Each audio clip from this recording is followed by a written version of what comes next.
chaos.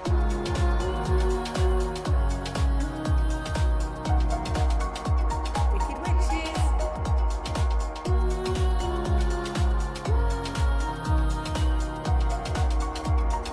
Trusting the unknown.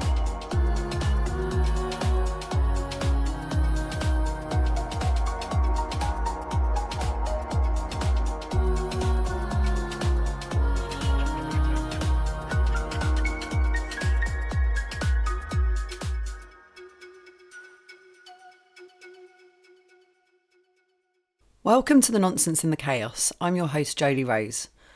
This week, I'm going to be talking to you about the concept of geomancy, which is a form of land magic.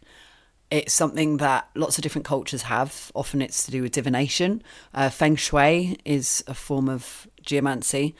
And my relationship to it is to do with theatre and energy lines and what they've come to mean to me. The way I see it is my relationship to the land, which feels like a sentient two-way relationship. I had a download at one point where the earth told me that what a ley line is, what an energy line is it's a more direct line to communicating. So it's like a clearer line. You know, it's like having better Wi-Fi. It's a stronger signal. And so when you're walking on these energy lines and connecting with these energy lines, it's a stronger way of communicating with the land. Which sounds nuts. Like, I know that sounds nuts, but I've been on a whole journey that's got me to a place where that's what's happening, where I'm having that kind of communication and the land is telling me such things. So I thought I'd tell you the story of how that came to be and how it keeps revealing itself and the ways that I'm working with it. I see other people doing it differently, and I think it's about your relationship to it. So we each are unique beings that have our own inner worlds and our own sensory apparatus, and everyone's having a different experience, and there are realities outside of our personal experience. You know, every single human is having a completely different reality, and so I always think, why are we looking, you know, the concept parallel universes, as if it's like an outer world thing that we'd need to find or prove. It's like, you are a completely different universe to me. If I was to drop into your body, I would see everything differently. I would feel different. I'd taste different. I'd have different aches and pains. I'd have a different back history. I'd have different knowledge. The universe would look and be completely different. And so every single being on this planet and all the beings that have ever lived have all been different parallel universes. And that's mind-blowing and awesome. And we're one thing having this multifaceted trip. And that's so cool and mad. And what is this? What is going on? Brilliant. Cool. I'll do my bit. I'll play my part. So this is a discussion and sharing of geomancy. I won't go into pilgrimage too much because I did a whole podcast on pilgrimage and I went back and listened to it to sort of check in with what I've shared and what I've already said. So there's a whole story there. So go back and listen to that podcast talking about pilgrimages, and we will be unpacking them more. I'm going to be interviewing people to do with the pilgrimage. I'll, you know, hopefully interview everyone who's involved in it at some point. There are more planned going forwards. Like, I definitely want to be doing that again. It was interesting listening back to the pilgrimage podcast because I was giving myself some advice from the past, because it was made before I went to Boomtown and I was in quite a befuddled place, and it was just interesting to remind myself of where I was at and what was going on, and also plans I had for taking social media off my phone, which I hadn't done, and so I did it last night. Took it off, and just past me giving me some much needed support and advice, which was really useful.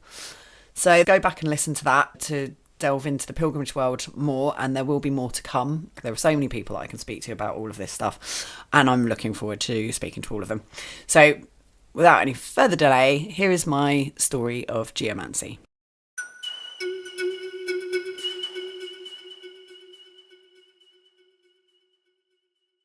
For me, this story began with all these things. It's funny, when I've just written a book about the pilgrimages that I walked, and you keep going further and further back and being like, oh, the trickle of this stream actually started even further back. And you can just keep going. I've chosen a point where I'm going to begin this story, and that is the first time I went and did an ayahuasca ceremony.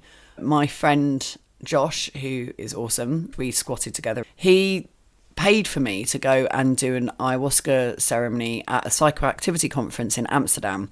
This conference was biannual, and it kept moving around and was in different places each time, and it happened to be in Amsterdam that year. Josh had been travelling around South America and had discovered ayahuasca, and this was like 2002, so it was way before all the, everyone's heard of ayahuasca now. No one had heard of it at this point. And he had an incredible trip, and it turned into a jaguar, which is quite a big deal in the shaman world, and made some really strong connections with the shamans over there, some who were Dutch, who were apprenticing to the Colombian shamans I think he was in Colombia. There was this community of people that he got to know, and they were all in Holland and were going to be at this psychoactivity conference. And the reason why he wanted me to go is because I'd had an abortion that made me very, very ill. I started to feel like I was rotting inside. Like, I started getting abnormal smear tests and things like that. Like, my body and I was bruising really easily. You could write your name in my leg by poking me. Like, it was, not good. I wasn't in doubt about keeping or not keeping the child, but blown away by how profound the experience actually was. And it's something that's hard to talk about because obviously you get the whole pro-life thing, and I 100% think we should have the right to do whatever we need to do with our bodies. I shouldn't have brought that child into the world. It was the wrong time. It was a random person. Nothing about it was right, but it was a bigger deal than I thought it was going to be, and it did affect me profoundly and made me not feel well. And it was also a lot to do with how it was actually physically dealt with through the process of doing it. It was not dealt with very nicely, and all of that sort of stuff. So I said, yes, let's go do this. So we went over, and he paid for the whole thing, which was great. And I did one ceremony the first night, but I did there was an opening ceremony, and this guy was sort of laying out these stones on the floor and indicated for me to help him. And he didn't speak English, but he was a fool. He was a natural fool. And we just kept giggling when we looked at each other. He made me laugh, and we just connected, and I thought he was wonderful. And he did the opening ceremony, and he was this shaman from Colombia, and he was really cool. And I was just like, oh, he's so lovely. And there was a ceremony menu for doing the ayahuasca ceremonies. And during the day, there were all these people that were scientists and artists and different academics talking about psychoactive substances, and there were opportunities to try things. I smoked DMT for the first time, got written about in Face magazine randomly. Someone was there when that happened and wrote about it in this article. I sort of appear in things randomly occasionally. Yeah, the first night, it was profound, but I felt like the shaman who was holding it was a bit egotistical. He was Colombian as well, but it just felt like, oh, I'm a shaman kind of thing. And I did ayahuasca. You have to surrender to. It's a bit like falling asleep or meditation. Like, you have to kind of work at it a little bit. You have to surrender. And I feel like the first night was me dealing with ego and surrendering, and the second night, Kahuli, who was this shaman that had done the opening ceremony, he had one, but it said not for the faint-hearted. I remember that was the exact words. It said not for the faint-hearted. He will be blowing yopo up your nose, which was natural DMT, and it's strong brew. But I was just like, I'm an old hand at hallucinogens. I've taken a lot over the years, and I just thought, I feel like I probably will be able to handle this, but I also really trust this person, and I want to go deeper, because you have to fast because you throw up and poo yourself and your body purges when you do it. I'd purged all night the night before, and I felt really empty and clear. I hadn't slept for a whole night already, but I was just like, I feel ready to go there now. And so did the second ceremony with him, and it was incredible. Everyone there was a shaman except for me, and I recognised them all from doing the talks, because this was the last night, and so everyone who'd done the talks and been part of the daytime stuff, I'd seen them by this point, and they were all there. It was incredible. there was me and a couple were the only what felt like tourists there. Everybody else was a shaman or an academic of, high standing. It was mad. And I felt like they had loads of conversations that were really profound that I felt honoured to be witness to and to be part of. And then people all started getting healings from Kahuli, and I desperately wanted a healing, but I felt very intimidated and embarrassed by how big these people were, and it felt like they were all a big deal.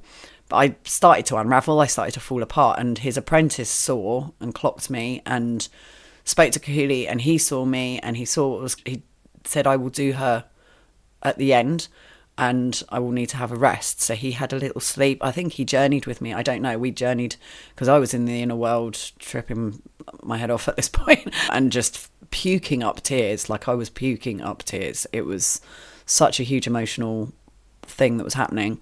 And then he did this whole... So yeah, his apprentice Jan Frank looked after me while he slept. And then he came back and did this healing ceremony on me.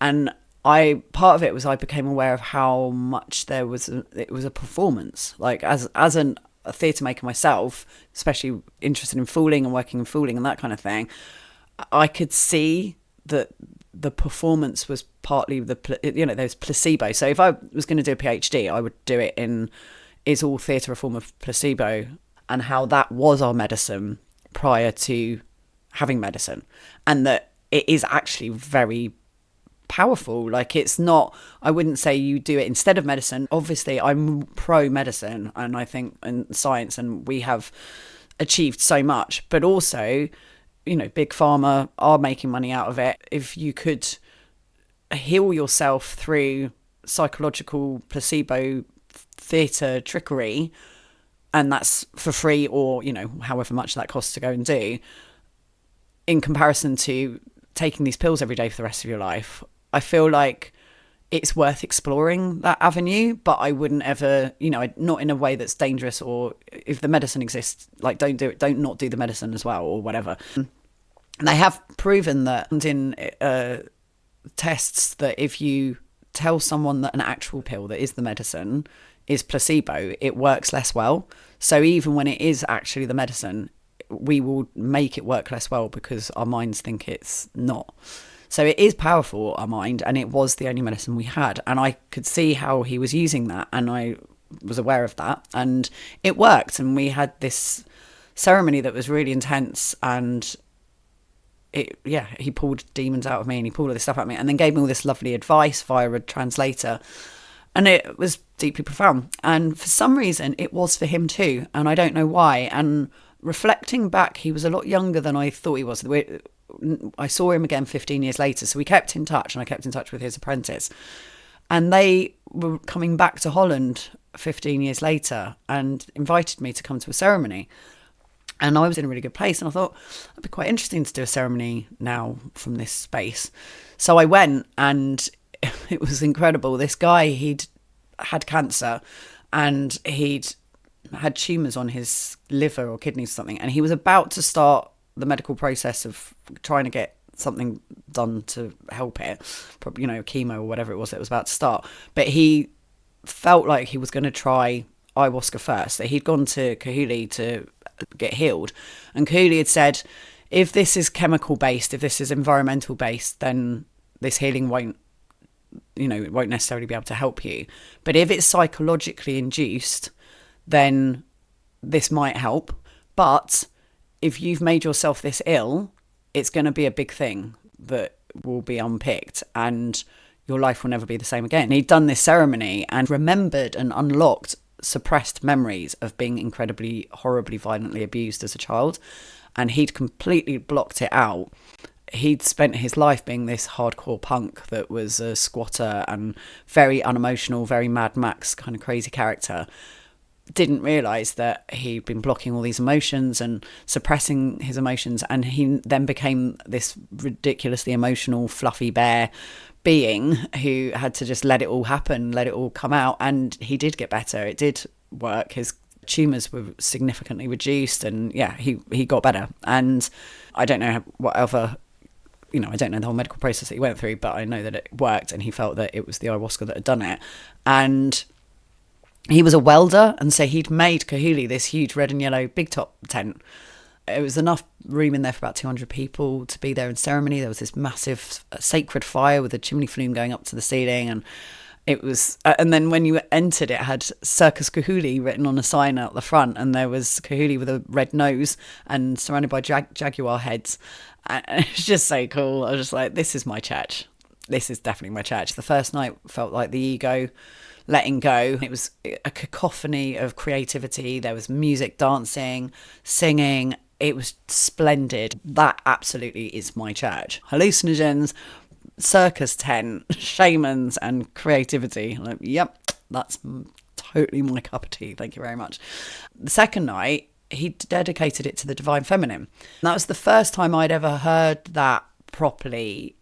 We're used to it now because the feminine has awoken again, and we're awash with it, and that's brilliant, and long may that continue. And it's something that we're all pretty present to and used to now.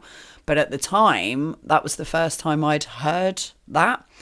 And so he said, oh, every woman here is an aspect of the divine feminine. You're all aspects of the goddess.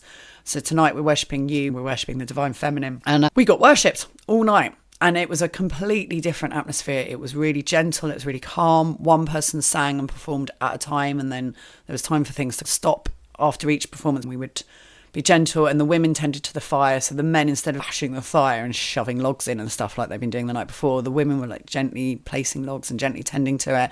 And there was this point where the female apprentices got together in this line with their drums and sang, and it was like elven queens had entered the room. Absolutely stunning. And all of us, the women, we kept just catching each other's eyes and just being like, this is the most incredible experience I've ever had. We were being worshipped, and no one was physically doing anything to us. It was just in the intention. Our souls felt it. We felt it. And we had a group hallucination. There was a point where Kahuli sang in the back of his drum, and it sounded like a cave, an ancient singing through a cave. It was unbelievable. And we all saw a gold beam of light come down into the middle of the tent and hit all the women. And we all then had different experiences of what happened to us. I atomized and turned into this larvae that was like a queen bee kind of, I don't know what insect it was, but I was some sort of insect that was just constantly being screwed, shagged, and producing babies. Like I was just popping out babies, but I was in a constant state of sex. And that's what the experience was revealing to me, was that the feminine energy, the creative energy. You have the masculine as the destroyer, and it's that harder energy, that action, makey, do things kind of energy. And then there's this creative energy that's the feminine energy, is sex. It literally is sex. That's what nature is. That's what the goddess is. That's what the feminine and the femme within everyone is, sex. The sexy bit is the feminine. And it was just wonderful. And I orgasmed for hours as this larvae thing. I literally physically was, coming from it and being a right old gooey mess. And then I turned into a serpent. I was writhing around on the floor, and all you could hear was everyone else having sexy trips and just all these noises of pleasure.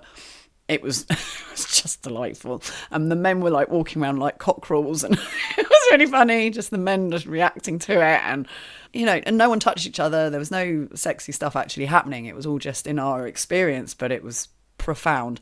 And I then also realised that ayahuasca was love, but this is what Jonathan was saying in the previous podcast. The whole universe is love.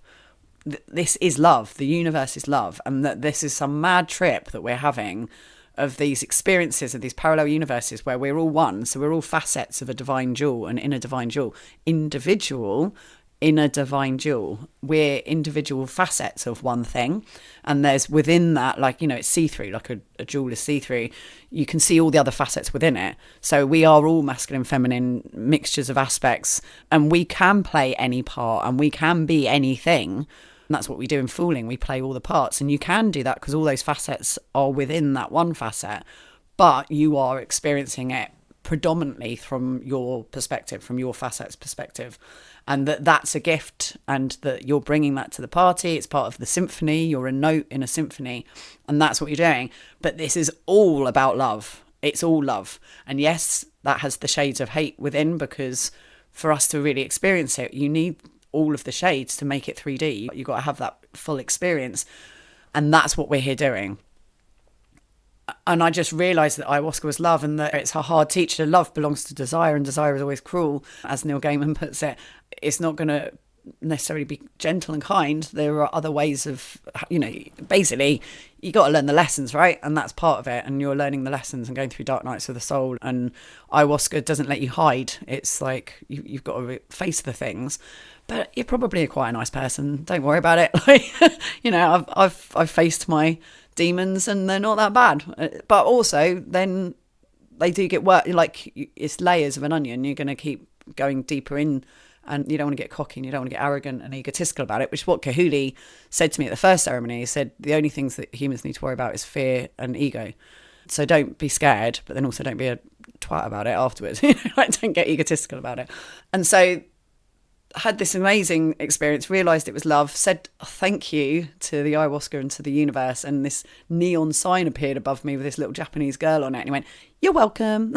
I was just like, brilliant. The next morning, I hadn't slept, but it just came to me as a download that I needed to write a play called Sisterhood. I just knew that it was going to be called Sisterhood, and I needed to make it with my mentor, Andrea Brooks, who I will hopefully interview at some point. She's a theatre maker, deeply magical human being. And Cara, who is the reason why I now live on Sark, she's a friend of mine that I met at Kentwell, the Tudor reenactment that I've done podcasts about. I was in my 30s when I met her, and she was a teenager, about 15, 16. And she became a deeply close friend, but like kind of protege and daughter-like relationship. And I realised it's the stewardship of, because I felt like I was getting so much from Andrea, but I was always worried I wasn't giving something back. And then meeting Cara and me being a mentor to her, but me also getting so much from her. I mean, we've kind of swapped now. She basically mothers and looks after me. She's not my protege anymore. She's my keeper. Yeah, she lived on Sark and had come here as a carriage driver. And as soon as she got here, she was like, "Jolie, you're going to love it here. You've got to come over and visit. It's just like Kentwell." And she was right. And she's the reason why I moved here. So I didn't know what the play was going to be about. I was sort of imagining like vagina monologues, kind of modern, funky vibe. And that's not what happened at all. So I went on this journey where I felt like the goddess had asked me to make this play.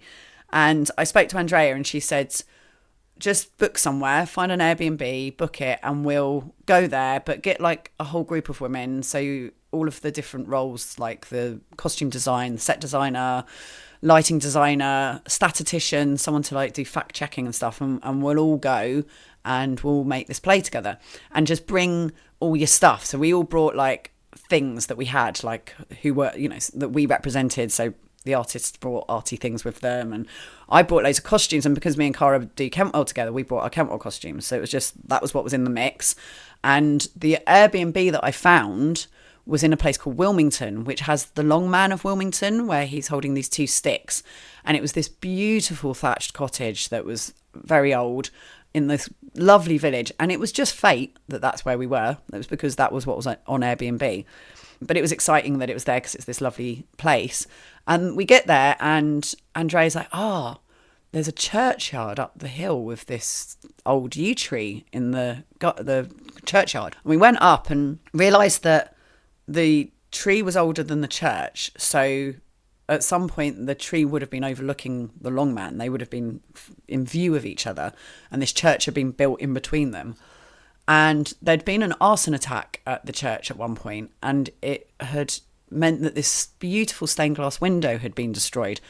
It was an unusual stained glass window in that it was quite pagan seeming. So it had a saint in the middle, and I don't know which saint he was, but all around the edges were different wildlife pictures, so butterflies and things that were from the local wildlife of the area.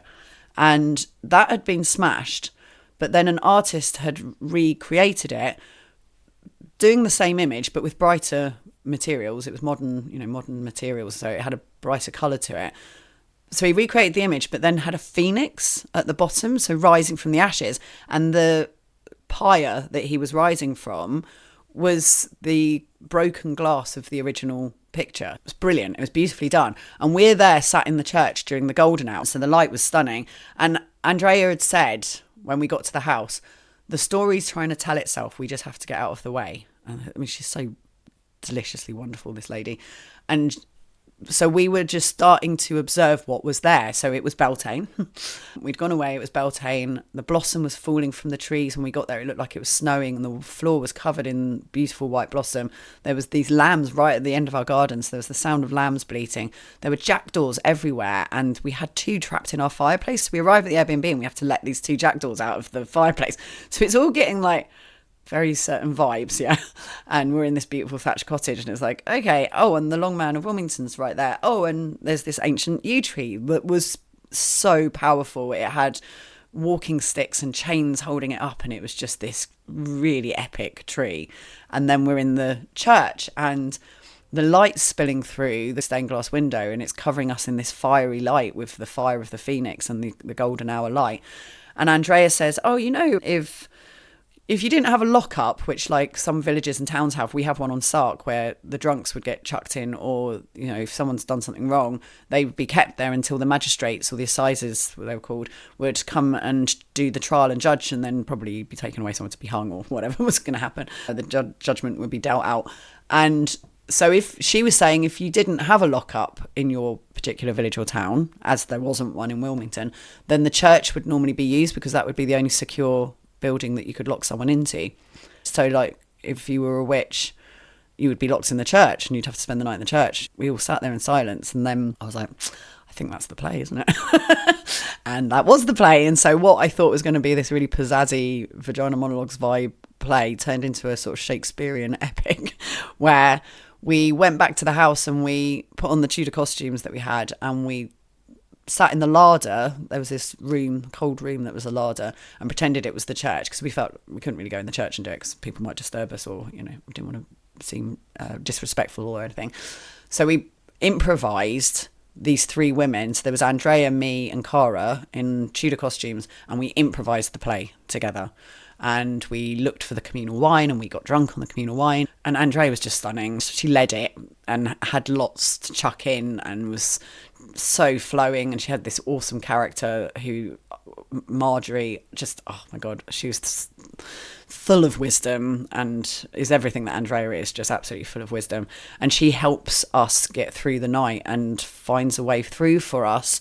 So I won't tell you what happens at the end. I watched it on video because I've got a YouTube of us doing it, and I will be able to edit it to make it work for a podcast. So I will share the audio of it at some point. We came up with this play. We then did another bit of improvisation where we did go up to the yew tree, because the reason why we're locked in the church is because the 3 of us have gone and done something at the yew tree at Beltane and we get caught, and so we're then put in this church, but we don't know each other and we were doing them separately. So it was 3 separate things that we were doing there. And so for us to have that in our minds and know what we're doing or talking about in the play, we went and improvised that happening so that, yeah, it's easier to perform it when you've actually kind of lived it. And it was really funny because these tourists found us, and there was enough Tudor costume for all of the women who were there to get dressed up. And we were all up there in Tudor costume, and this tourist turned up, and we've all just got caught, you know, and are now going to get whatever happen to us. And so we're in a very austere mood. And he took a photo of us, and we all sat on the yew tree in our Tudor costumes with this ridiculously somber looks. And he's like, "Oh, cheer up, might never happen." We were like, "Well, it has." So yeah, it's the most witchy photo I've ever had taken of me, and I love it. It's a brilliant photo.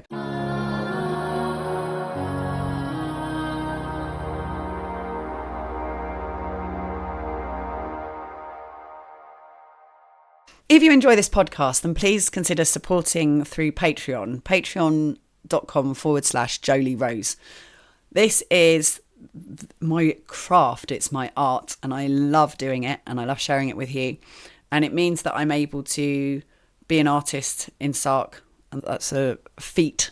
So this is how I figured out to do it. I'm really enjoying it, and I feel like the universe has led me to here, and I'm just loving that people are responding positively to it, and I'm getting people listening. And please just share it far and wide, let people know about it. And if you're able to spare a bit of money to support me, I would thoroughly appreciate it. I support other artists on Patreon who I enjoy listening to, and I feel very happy to be doing it. It feels nice. So it's a reciprocal wonderful thing where we're being generous and kind and supporting each other, which is a lovely thing. But if you can't do it and you haven't got any money, that doesn't matter. You can just share, or you can just listen and just be here. I'm happy for you to just be here. Thank you for being here. If you want to be here in person, you could come and join my immersion weekend at SAUCY. We actually kind of are fully booked, but we could squeeze another person in. It's going to be delicious, and I've got some wonderful things up my sleeve that I'm super excited about, working with the ancestors, also crowning our menstrual cycle wherever we're at, if we're in the menopause or perimenopause or motherhood or whatever it is that we're at. I'm going to do a crowning where we crown ourselves and revere, and a bit of feminine goddess worshipping, as that ceremony was like with the ayahuasca, and how we're the culmination of all the hopes and fears of our ancestors. Our ancestors all screwed and fought and survived for us to exist. We're the froth at the top of an ocean of grief, of loss, of ancestors, that we're their hopes and dreams. If you'd like to know more about that, you can reach out to me through my social medias. If you ever want to follow me on social media, it's at Kriya Arts, KRIYAARTS, and that's on Instagram and on Facebook, or there's the Nonsense in the Chaos page on Facebook, so just message me through that. Thank you, and now back to the show.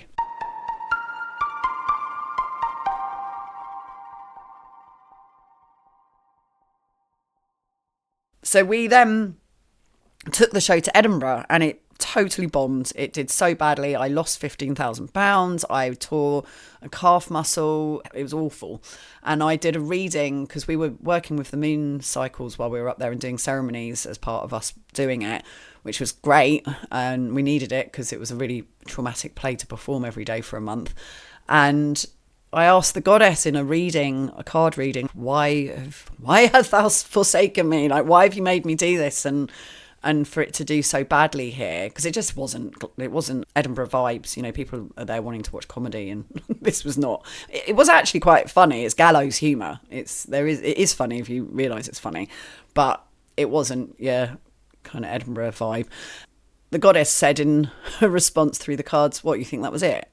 And I was like, "Oh yeah, I guess me doing well at Edinburgh is probably not really on high on your radar." So trusted the process. I tried to get some bookings for it, but didn't really get any bookings. The theatre world was pre-pandemic already broken. Pandemic was almost like a lucky excuse for us to go, oh look, and then the pandemic broke theatre. No, theatre was already broken. Austerity broke theatre. Any local authority has a theatre. When they did all the huge cuts, they had to choose between swimming pool, library or theatre. So many theatres closed. The ones that remained were then the only frontline service left for the community, so they had a lot more pressure on them. They were the ones that were suddenly having to organise the carnivals and fete days, and any community groups, like help groups that would need to be meeting in that space. They had a lot on their plates all of a sudden, but also they didn't get as much support financially, which meant that they had to make more money from ticket sales, which means they could take less risks. And they doubled their panto seasons, because panto's just a dead cert and you will sell those tickets. So the number of slots for people to performing got halved, and they weren't taking risks. And there were more theatre companies than ever, and they were all rich people, because only rich people could afford to work in theatre. So Edinburgh was just becoming ever increasingly posh people, and that was it. And they'd all just be looking over your shoulder the whole time to see if there was anyone more important that you need to talk to. And it was just disgusting. I hated it and was quite relieved when the pandemic came and broke everything. I'm very happy that I'm not doing shows at Edinburgh anymore, and have found other ways to make theatre and work as a performer, this podcast being one of them, and doing pilgrimages and touring folk theatre. And I'm way happier with all of that, and holding ceremony. All of it for me is theatre and medicine, and I'm way happier that I managed to segue into this through the pandemic. I managed to get one theatre festival booked me for the beginning, which was brilliant, because that was all about experimental theatre. So that sold out, and I knew it would sell out. And then I got one theatre booking from a little theatre that don't do any marketing. You send them the flyers, but they don't really put them anywhere. And lo and behold, we got there and only 2 people came, because it was in a theatre. But for the rest of the tour, it completely sold out, because I'm a producer by trade as well as an artist, and I'm very good at producing. One thing I know is that if you think outside of the box when it comes to creating a tour, then you're more likely to sell tickets. And by that, I mean, don't be in theatres, go somewhere else. I thought of going to all the places where Matthew Hopkins, the Witchfinder General, tortured and executed witches, and we'll do the performance in those spaces, like Colchester Castle dungeons, for example, where he had about 16 odd people that he kept there and tortured there, and they were executed. To then do a healing ceremony after the play, and for us to do a healing ceremony. And so that's what we did. And we went around to all these places. But in doing that, I discovered that my life growing up in Braintree in Essex was slap bang in the middle of Matthew Hopkins's web of the witch hunt. He was born in Manningtree. And as I mentioned in the previous podcast, the witch craze began because he pulled his neighbour, Elizabeth Clark, out by the hair of the Red Lion pub, which we performed in, accused her of being a witch, then somehow managed to get the authority and the thumbs up from whoever the authorities were for him to then torture this woman until she confessed. And then she confessed to 2 other women being witches as well. And then that trial got taken to Ipswich or somewhere. It was this public trial that everyone then heard about.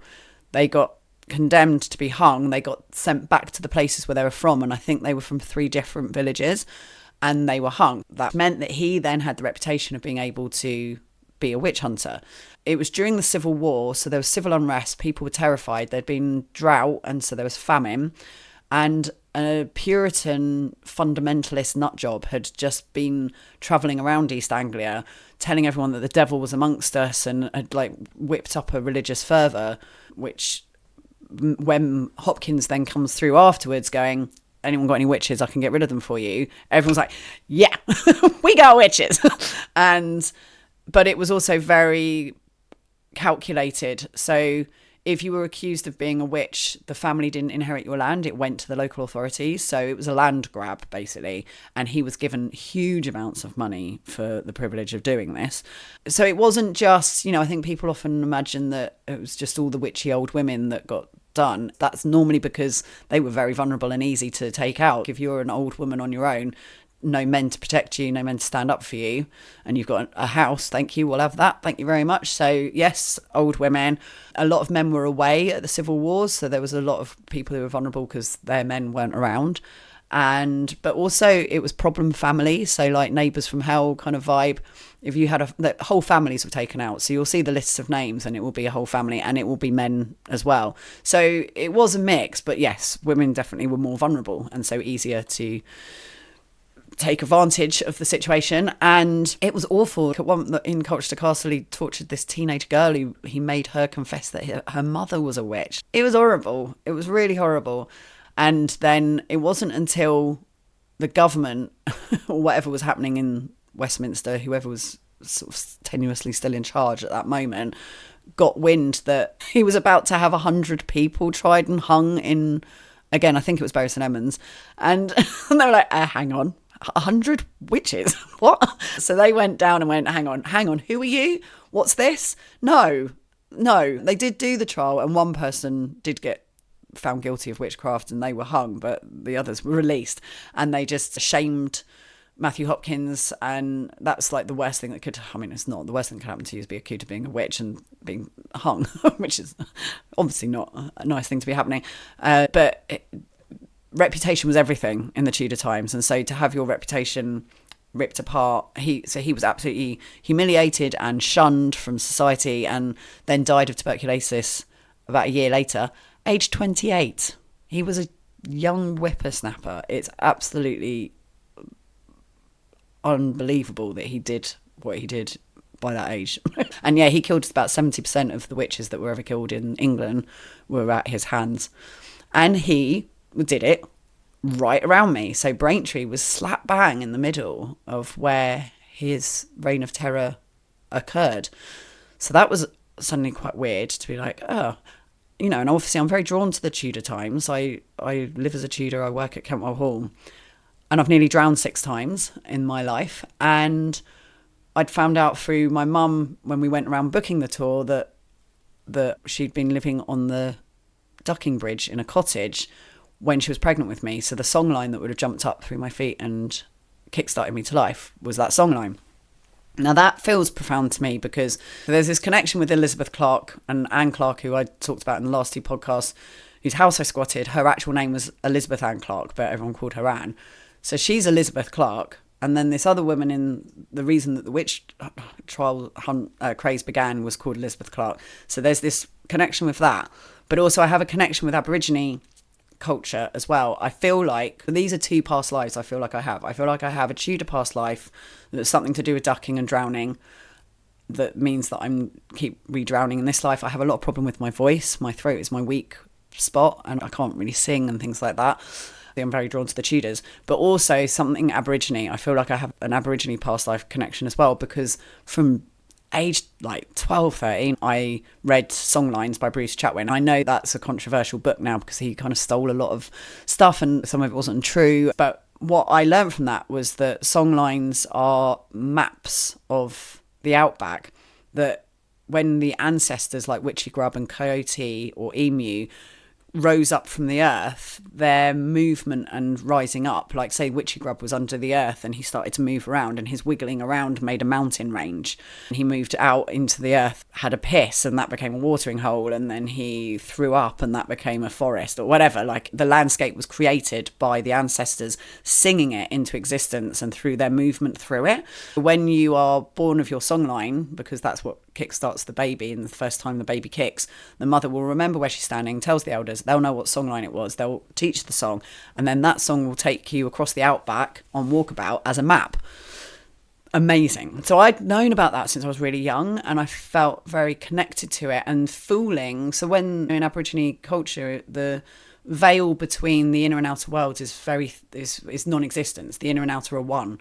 And so the dreaming is part of their everyday existence. The inner world, your twin, is the dreaming. Like that's what we're working with. And it's about us relaxing that sphincter of separation between our inner and outer worlds and learning to be able to relax that so that we can let things flow through more. And for me, it is about creating your life being an act of worship, your life being divine, everything being sacred, everything being worship.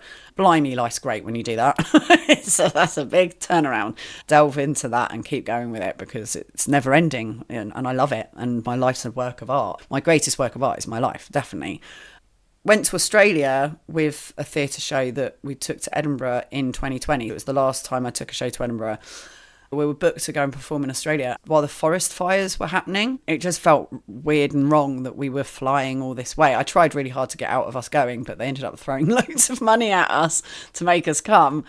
Way more than they would have done if I'd been up for it. So it worked out quite well. But it meant that we went. And I really didn't want to go back to Australia. I'd moved there when I was 18 because I had this sense of wanting to get away. I needed to get away from Essex, but it felt like a place I wanted to get to was Australia.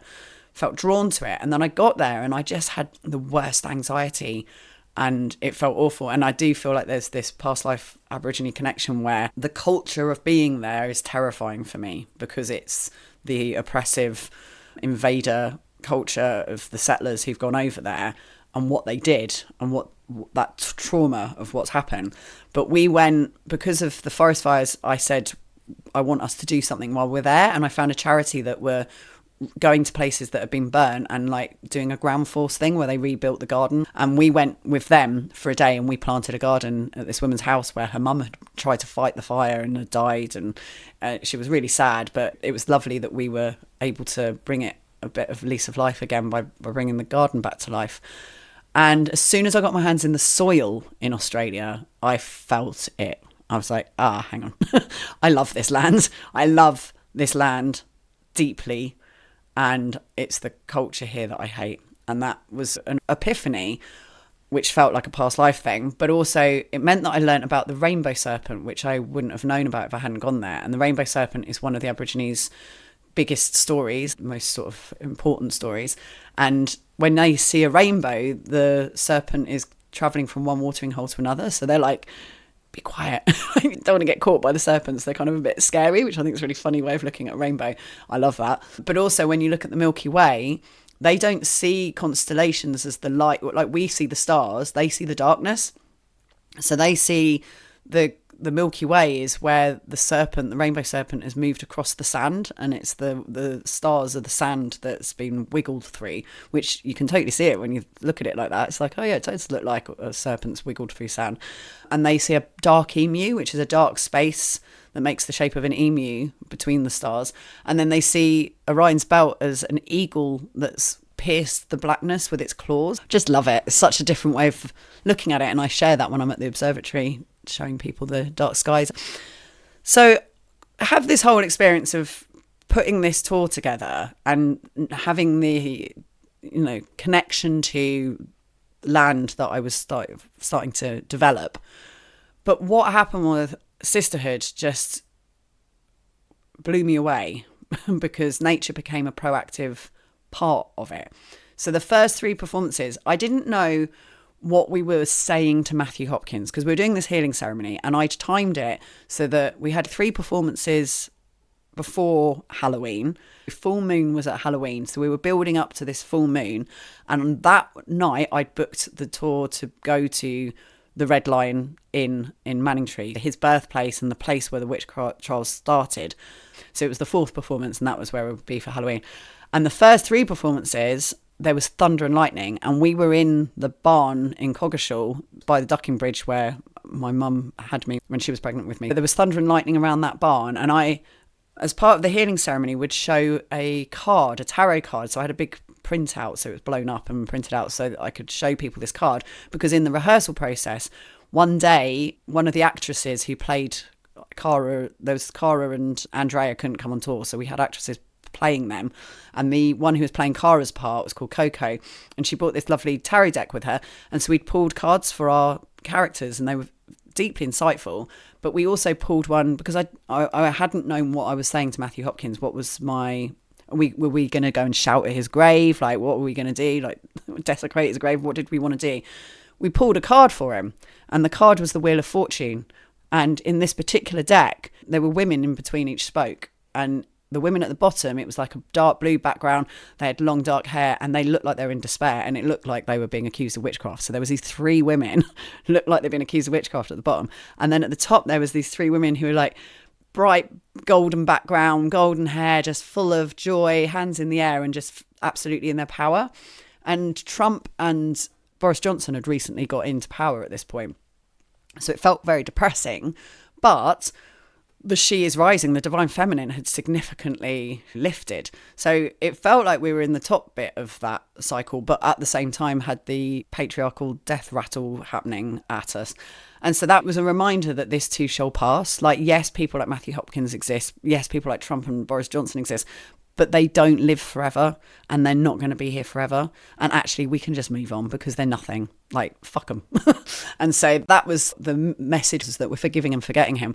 And I say that in Coggeshall Barn while there's thunder and lightning going on. And I said, yeah, we're forgiving and forgetting Matthew Hopkins. Massive crack of thunder. Everyone goes, it was brilliant.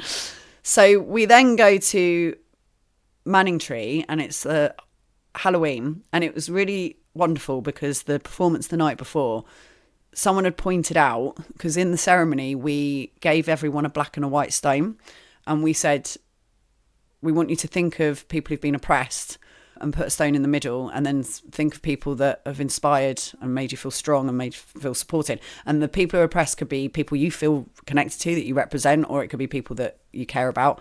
And it had been that the black stone was the oppressed stone and the white stone was the hope stone. And someone had just said, it doesn't have to be that way round. Why is it always that way round? So we changed it.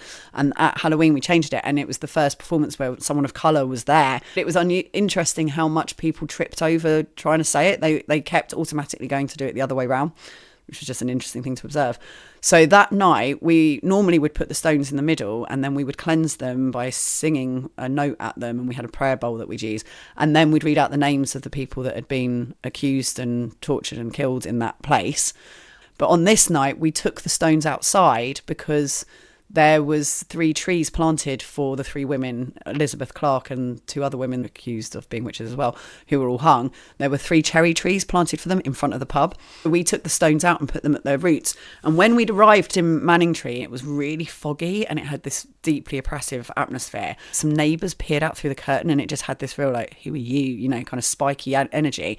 When we took the stones out, the clouds parted and the full moon appeared and shone down on these 3 trees as we put the stones down, and it felt like you could hear angels singing. Like, it was incredible moment. And then the next day, the next venue we go to, which was this theatre where only 2 people turn up, but there was a rainbow over it. So the next day there's a rainbow over the venue, and then from then on the rest of the tour it was sunny and beautiful. And they all said, God, it feels like the atmosphere's changed, like it feels like you've done something. And it just revealed to me that Mother Nature can and will play an active role in a performance, and that I would share that story. So when we were doing the performances where it was sunny and lovely, I was sharing what had happened with the thunder and lightning and the rainbow, and just said that this has happened. So then the pilgrimages happen, and I'm not going to go into them in detail because I've done that in the previous podcast, but Mother Nature played a very active role in that also. Just beautiful synchronicities kept happening. But the bit that I'll tell you about is when we got to Scotland, we had an energy support team who were people elsewhere who were energy workers meeting on Zoom and doing ceremonies to support us and sending us positive energy, which was extremely useful and helpful.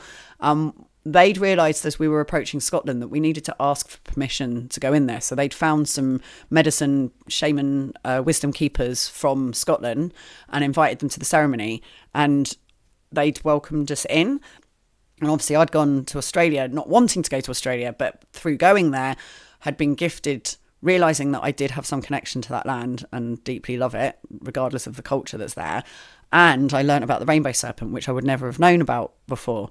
What had happened was the year before, I did the first pilgrimage on my own in 2020 and discovered from meeting people along the way that the Michael energy line, that was one of the lines I was walking, goes all the way around the world and actually becomes the rainbow serpent line in Australia. Ayers Rock has a different name, which is the traditional name, and I've forgotten. They gave that back to the Aborigine people, and they took the poles out of the ground that the tourists had used as safety lines. They pulled them out, and when that happened, the Michael line in England had widened. The Dowsers were there and they felt it widen, and they'd had a ceremony at the stone circle that's by the cheese rings in Dartmoor, and it had an impact there. So these lines travel all the way around the world, and it's a bit like meridian lines in the body. I wouldn't have known about that if I hadn't gone to Australia, and it meant that I had learned that about the Michael line. We're then the next year walking up to COP26, Glasgow, and we're walking along the spine of Albion, and that's the Ellen and Belinus lines that we're walking.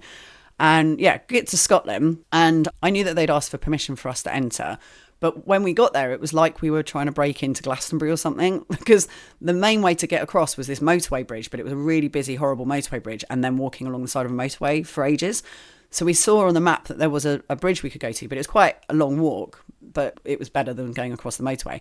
So we walked there and it was fenced off and we couldn't cross it. There was no way of getting across it. So the choice was to go back, but it was a long way. So we would have been doing 25 miles that day if we'd done that, which no one wanted to do. We were normally doing like 10, or carry on to what was the next bridge, but there was no way of knowing, and we were looking on Google Maps satellite images to see if we could get through, because it wasn't a maintained path, but it was an old railway track that we could walk along, but we had no way of knowing if it was accessible. It might have been completely covered in brambles and overgrown.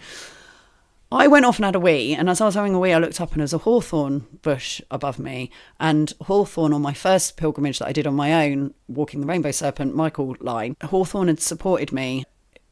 Hawthorn's heart medicine, like doctors will prescribe it as heart medicine. It strengthens the blood capillaries, so the boundaries between you and your blood and your body, and so it helps with blood pumping.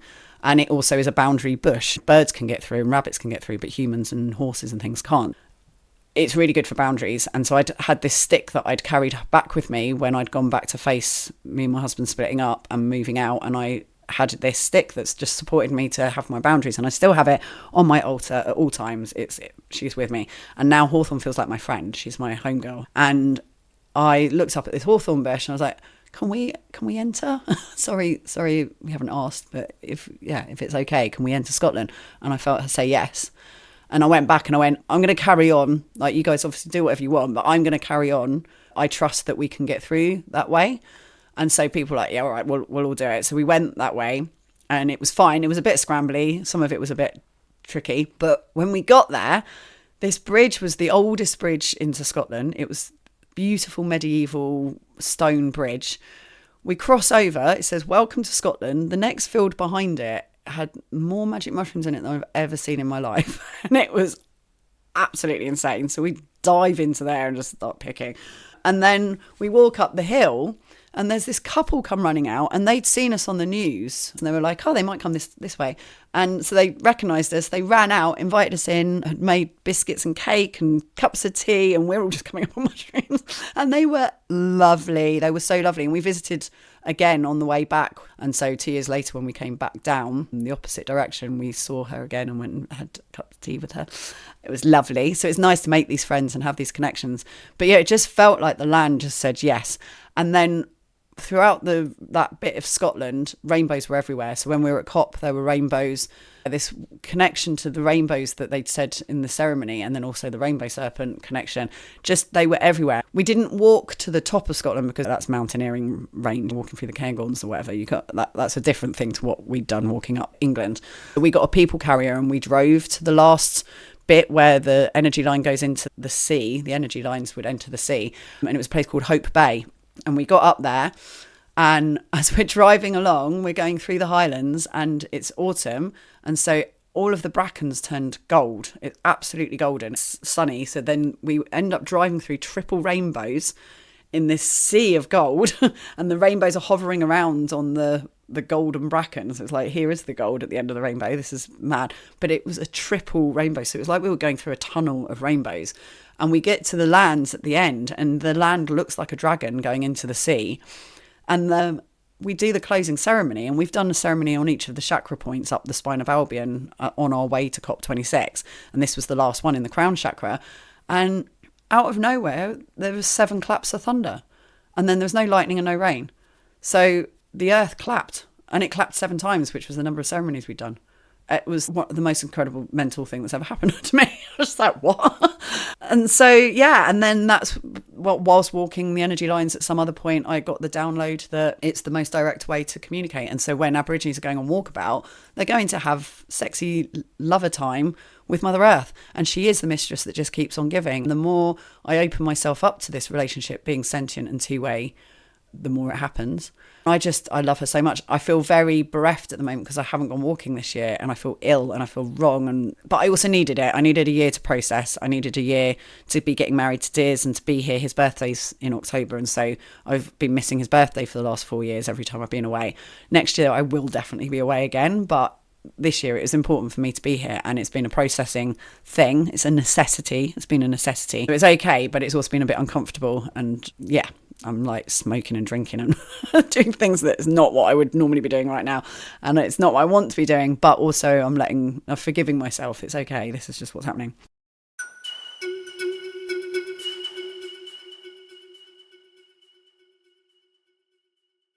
So that's what geomancy is for me, is trusting the process. It's following the signs, it's following the universe and letting the universe lead. And Mother Nature, Gaia, she just keeps playing active roles in my life. So both the Beltane festivals that I've put on, this year's one was our wedding, and there was one last year, and both years it's been horrific weather right up to the festival happening, and then the day before the festival, bright sunshine, absolutely glorious weather on the day. And my friend who came to my wedding and saw that happen, and when they came over on the boat, on the ferry, they saw dolphins, and it was just ridiculous. Everyone was like, it just feels like Sark was showing off. My friend who's a taxi driver said, I don't believe in magic, but you make it really hard not to. And so that's what geomancy is for me. It's me working in collaboration with nature to make extraordinary things happen. Yeah, she's a brilliant magician, ally, creative diva. She knows what she's doing and she keeps doing it. And it's also things like I'm a body dowser. I can totally feel the lines. I can feel when I'm on them. I can feel when I'm off them. you just notice things like it tinkles more and the light changes and synchronicities happen. And so just being open to these things, you know, you can doubt it, you can question it, but it's an instinctual thing that you're having to develop. Like you've got to take down the barriers and you've got to let it happen, and observing how everyone has different experience of it. Like Joanne Schmarko, who I interviewed in the podcast, has a very different way of experiencing the lines and being with them and things than I do. But I will arrive at a place and put my stick down and it will be the node point, and when someone dowses, that will be the node point. If you look on a map of anyone who's drawn it or whatever, it will be where I was, you know, like I just automatically find the node point and my body just takes me there. But I can't feel like the width of it or whatever. I just notice when I'm on it that the quality's different. And then there are other people that don't feel anything like that, but they do notice the synchronicity. You know, if we walked anywhere, things might feel different and be magical because the whole world's incredible, which is also true. It's my personal relationship with Gaia, who is this being who I'm having a two-way experience with. Regardless of whether that's true or not, she keeps doing awesome things at opportune moments when I do creative acts in the world. And I just want to keep playing with that. She's my director. And I am her... Well, she's my muse. I'm her plaything. She can use and abuse me as much as she likes. I adore her.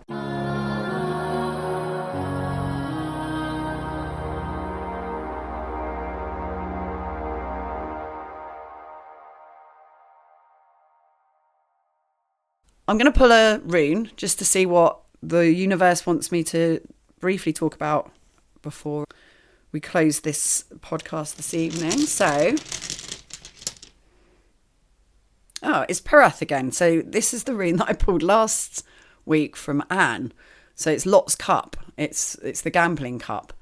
And again, it's potentiality. So this is the most mystical of the runes. It's the rune that's anything's possible. It is Schrodinger's cat. It's like until you look in the box, you don't know the cat. The cat is both there and not there.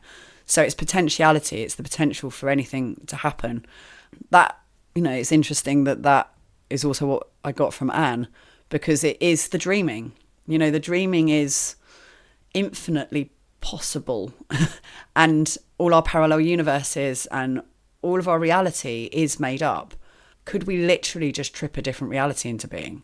Could we collectively dream a totally different reality? Not like we have to plod along in a linear outer world, get from A to B, change things way.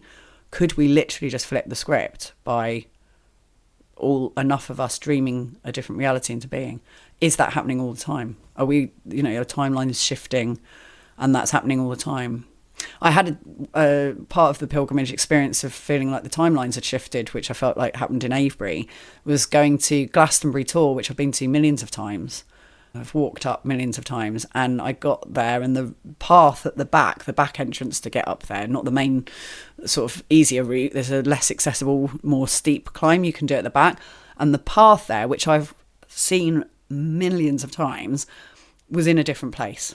It was in a completely different place, and I felt like if a timeline was going to show you that something was different, the geographical shift being at Glastonbury felt very apt because it's a spiritual, like that's the sort of place where it would happen. So yeah, it's in a different place. What can I say? It's not where I left it. So I definitely feel like I'm on a different timeline. I messaged Andrea about it because she's the sort of person that I could talk to about this sort of thing, who's my mentor. And she went, oh yeah, no, it happens to me all the time. I'm always shifting timelines. And I love that I have someone in my life that will say that to me and can be that person. But reality is made up. Create or be created.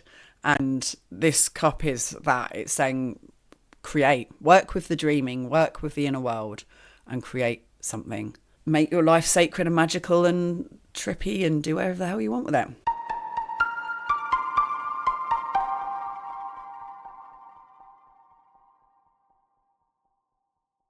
Finally, for the Chaos Crusade this week, there's been a lot of stuff to do with walking. I thought about this the other day, that many of the Chaos Crusades have been to do with walking. And it is an obvious, well, for me, walking is my prayer. And so I invite you to go and watch a sunrise and a sunset. I do this at the summer solstice, for example. I stayed up all night and I swam with the sunset, and you get that golden path that appears in the sea when the sun is setting, and that's meant to be the path to fairyland or the dreaming.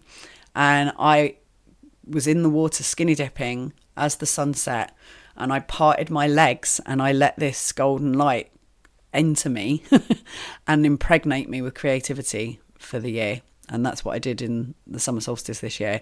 And then stayed up all night and did the same thing at sunrise, and again let the golden light of the sunrise impregnate me. So the sunset and the sunrise impregnated me with their creativity this year. It's that kind of relationship with nature. But as a witch, our church is to watch a sunrise or a sunset. I invite you to do both.